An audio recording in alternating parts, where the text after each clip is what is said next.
খবর শুনছেন বেঙ্গল বার্তা ইউটিউব চ্যানেল থেকে। প্রথমেই হেডলাইন্স। গেল নেপালে পালানোর ছক, গ্রেপ্তার বাবা সিদ্দিকীকে হত্যাকারী শুটার। কলকাতা পুরসভার রাজস্ব ঘাটতি নিয়ে উদ্বেগ, দাওয়াই খুঁজতে জরুরি বৈঠক ডাকলেন মেয়র। চেন্নাইগামী কলকাতা বিমানে বোমাতঙ্ক, টেক অফের আগে আসে ফোন, ভোগান্তিতে যাত্রীরা। ফের অশান্ত উপত্যকা, কিস্তওয়াড়ে জঙ্গিদের গুলিতে মৃত্যু সেনা জওয়ানের, জখম 3 কমান্ডো। বিস্তারিত খবরে যাওয়ার আগে ভিডিওটিতে একটি লাইক দিন ও পরবর্তী নিউজ আপডেট পাওয়ার জন্য চ্যানেলটি সাবস্ক্রাইব করে রাখুন। এখন বিস্তারিত খবর। অবশেষে পুলিশের জালে বাবা সিদ্দিকী হত্যাকাণ্ডে অভিযুক্ত মূল শুটার। রবিবার মুম্বাই ক্রাইম ব্রাঞ্চ ও এসটিএফের যৌথ অভিযানে গ্রেপ্তার হয়েছে শিবা নামের ওই হত্যাকারীকে। পুলিশের দাবি, এই শিবার গুলিতেই মৃত্যু হয়েছিল এনসিপি নেতা বাবা সিদ্দিকীর। পাশাপাশি গ্রেপ্তার করা হয়েছে শিবার একাধিক সহযোগীকেও। 12 অক্টোবর মহারাষ্ট্রের প্রাক্তন বিধায়ক বাবা সিদ্দিকীকে গুলিতে ঝাঁঝরা করে দেয় আততায়ীরা। পুলিশ সূত্রে খবর, শুধু বাবা নন, হত্যাকারীদের টার্গেট ছিলেন সিদ্দিকীর পুত্র বিধায়ক জিশান সিদ্দিকীও।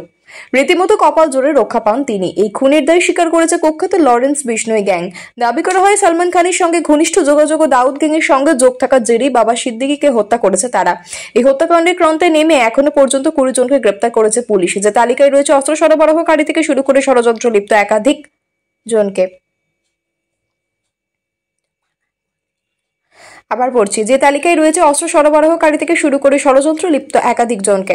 পুলিশ সূত্র জানা গিয়েছে, এই হত্যাকাণ্ড চালানোর পর পালিয়ে বেড়াচ্ছিল উত্তরপ্রদেশের কৈশোরগঞ্জের বাসিন্দা শিবা। উদ্দেশ্য ছিল কোনোভাবে নেপালে পালানোর। শিবার সন্ধানে নেমে পুলিশের কাছে খবর আসে নেপালে পালানোর জন্য উত্তরপ্রদেশের বাইরাইচে যাচ্ছে অভিযুক্ত। সেই মতো প্রস্তুতি ছিলেন তদন্তকারীরা। বাসে করে যাওয়ার সময় বাইরাইচের নানপাড়া কোতোয়ালি এলাকার হান্দা বাসেহারি গ্রামের কাছে বাসটিকে থামায় পুলিশ। এরপর বাস থেকে গ্রেপ্তার করা হয় অভিযুক্তকে। পাশাপাশি ওই বাসে শিবার সঙ্গে থাকা আরো বেশ কয়েকজনকে গ্রেপ্তার করেছে পুলিশ। জানা গেছে, গ্রেপ্তারের পর গাছের এক হোটেলে অভিযুক্ত নিয়ে যান তদন্তকারীরা। সেখানে প্রায় 2 ঘন্টা ধরে জিজ্ঞাসাবাদ করা হয় শিবাকে। জেরাই অভিযুক্ত স্বীকার করেছে নেপালে পালানোর ছক ছিল তার। শুধু তাই নয়, পুলিশের কাছে অভিযুক্ত জানিয়েছে যে সিদ্দিকীকে হত্যাকাণ্ডের দায় নেওয়া লরেন্স বিষ্ণোই গ্যাংয়ের সদস্য। অভিযুক্তকে গ্রেপ্তারের পর তাকে দিল্লিতে নিয়ে আসা হচ্ছে বলে জানা গেছে পুলিশ সূত্রে। পুরসভা সূত্রে খবর, আগামী 13 নভেম্বর পর্যালোচনা বৈঠক ডেকেছেন কলকাতা মেয়র। কোন পথে পুরসভার রাজস্ব আদায়ের পরিমাণ বৃদ্ধি করা যায় তার রূপরেখা ঠিক হবে ওই বৈঠকে।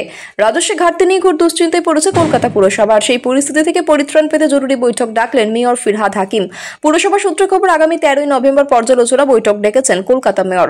কোন পথে পুরসভার রাজস্ব আদায়ের পরিমাণ বৃদ্ধি করা যায় তার রূপরেখা ঠিক হবে ওই বৈঠকে। গত অর্থবর্ষে এই সময়কাল পর্যন্ত কলকাতা পুরসভা বিভিন্ন বিভাগ থেকে যে রাজস্ব আদায় করেছিল, চলতি আর্থিক বছরে আদায় তার থেকে অনেকটাই কম। সম্পত্তি করের পাশাপাশি বিল্ডিং লাইসেন্স ফি, পার্কিং, জঞ্জাল ছাপা এবং কঠিন বর্জ্য ব্যবস্থাপনা সহ বিভিন্ন বিভাগ থেকে রাজস্ব আদায় করে পুরসভা।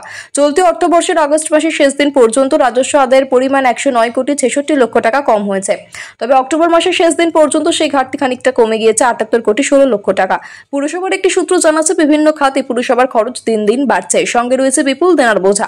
কিন্তু পুরসভার আয় যেভাবে বাড়েনি, তাই মেয়র রাজস্ব বৃদ্ধি করার কৌশল নিয়ে আলোচনা করবেন ওই বৈঠকে। এক পুর আধিকারিকের কথায়, চলতি বছর লোকসভা নির্বাচনের কারণে প্রায় 3 মাস রাজস্ব আদায়ের বিষয়ে সেভাবে ঝাঁপানো যায়নি। সে কারণে ঘাটতি তৈরি হয়েছে। গত অর্থবর্ষের 31 অক্টোবর পর্যন্ত সব মিলিয়ে 1,286,55,00,000 টাকা আদায় হয়েছিল। সেখানে চলতি অর্থবর্ষে এই সময়কালে রাজস্ব আদায়ের পরিমাণ 1,208,39,00,000 টাকা। 78,16,00,000 টাকা কম রাজস্ব আদায় হয়েছে। রাজস্ব আদায় কমলে সার্বিকভাবে কলকাতা পুরসভার উন্নয়নমূলক কাজে তার প্রভাব পড়তে পারে। কারণ শহর কলকাতা রক্ষণাবেক্ষণ প্রতি মাসে কয়েক কোটি টাকা খরচ করে পুরসভা।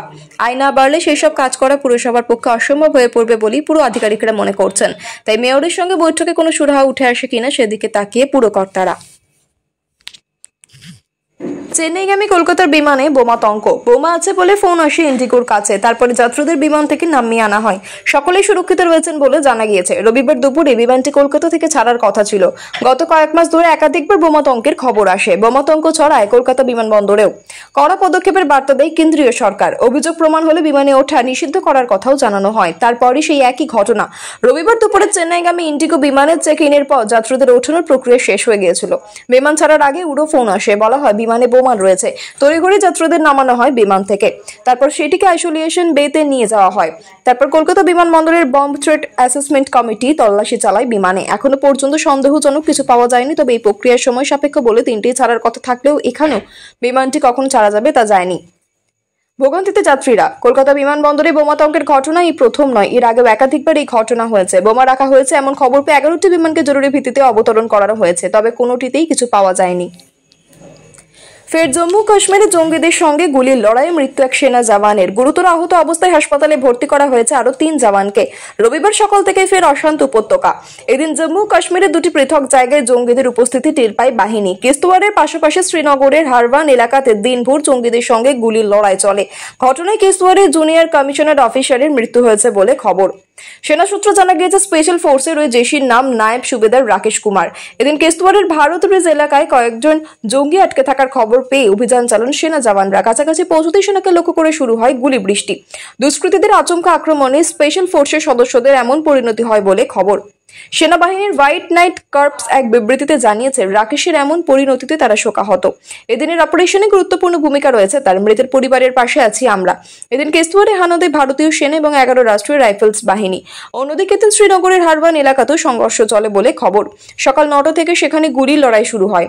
ওই এলাকায় কয়েকজন জঙ্গি গা ঢাকা দিয়ে আছে বলে গোপন সূত্র জানতে পেরেছিল নিরাপত্তা বাহিনী। তারপরেই অভিযান চালানো হয়। সেখানে কোনো হতাহতের খবর এখনো পাওয়া যায়নি। গত কয়েকদিন ধরে সেনা জঙ্গি গুলির লড়াই অশান্ত কাশ্মীর। শনিবারই বারামুলায় এক জঙ্গিকে খতম করেছে বাহিনী। আরো জঙ্গির খোঁজে তল্লাশি অভিযান জারি রয়েছে।